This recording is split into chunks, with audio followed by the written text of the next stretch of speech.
Hi, and welcome to this first Clemoniak's project. It was recently Halloween, so I was doing some thematic stuff during it. What was I doing, you may ask? Well, it happened that when I'm on internet I come across some amazing design that I think would be cool as minis, but generally nobody have done so. So it's up to me to make one. And disclaimer, I don't have any modeling skill, but I have quite a lot of STL and I know how to ram model into each other until I have something nice. So who was I working on for this spooky season?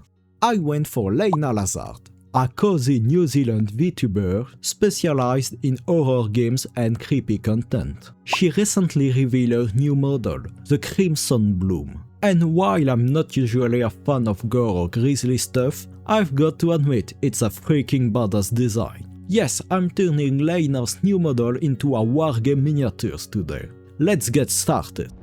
The hardest part in all of this is finding some model to start working on. Unfortunately, this model is a perfect base for today. So I snap off some part and sculpt the rest of the body to take away the fish feature and get the vampire look.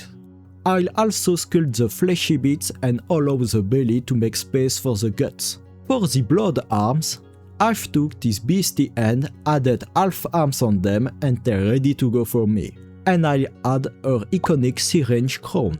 Here in the end what I've kitbashed. So now I'll send it to the printer and we'll be back for the next part. Here the freshly printed pieces. Yes, I keep the tubing and intestine to be made post-print. I'll use some bits and green stuff to make the guts. And for the tubing, the idea is to use some wires to hold the end in the air and putting a syringe at the end of each tube. It wasn't easy and I've struggled to get the wires done, but I'm quite happy with the end result. So we're good, I'll go prime the model.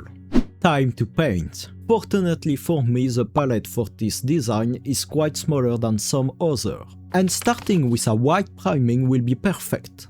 So let's start by settling the main base coats.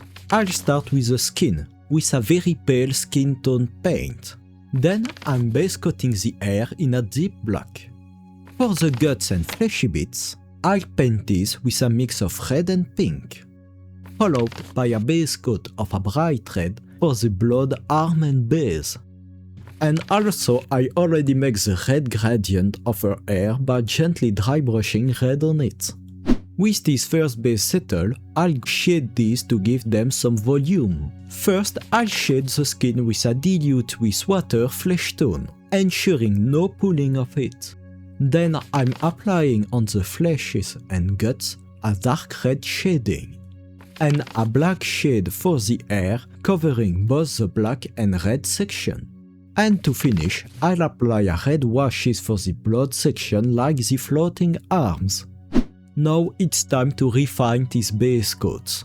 I'll start with the skin, by highlighting all the volume back with their original paint. When doing such soft highlight, we want to avoid the recesses and slowly build it with multiple diluted layers. Then I'll sharpen the texture of the fleshy part with a pink reddish colors. Then I define the highest fleshy part with a medium skin paint and the highest guts part with an off pink. For the blood arms, we can see they gradually end up with black. And to make a similar effect, I simply dry brush some black to build it. And since the red section are a little too bright, I'm toning them down with a deep red paint. Then I'll paint the nails with a soft black, putting some dots for the two nails and carefully painting the blood arms one to make sure not to ruin the skin. Since Layna's model has some black freckles, I'll also lightly dot the cheeks with this paint. Now that I've painted the parts close to the skin, I can finish this one by highlighting the highest part of the body with white. Simply by layering the part like the nose, the ankle or the collarbones, it will give some nice volume to the skin. One last detail for the body, the bone poking through the tier of arms. I'll just dot this with a bone colors paint. And then for the hair, I layer this with first a deep grey, followed with a lighter one. Then I layer the hair dye with first a deep red and a second brighter one to have a nice gradient. With almost the body done, I now move to the metallic section, like the syringe, the crown and the tubing. So I'm starting by applying a silver metallic paint all over the named section. Then I'll apply on these a black washes. Once this washes is dry, I'll sharpen the edges back with the previous silver paint. Like this, the needle really looks sharpened, and the volume on the syringe casing is far more defined. With the layer done, I'll reapply the black washes on the vials until they look almost black.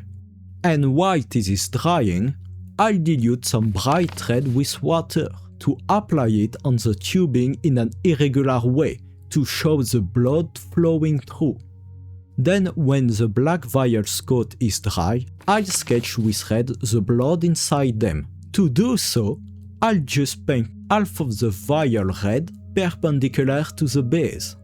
And I fully paint the vial on the crowns red. With the red painted, I'll draw a thin light with white paint on the vials for the reflecting light effect. And that line really pushes the visual up.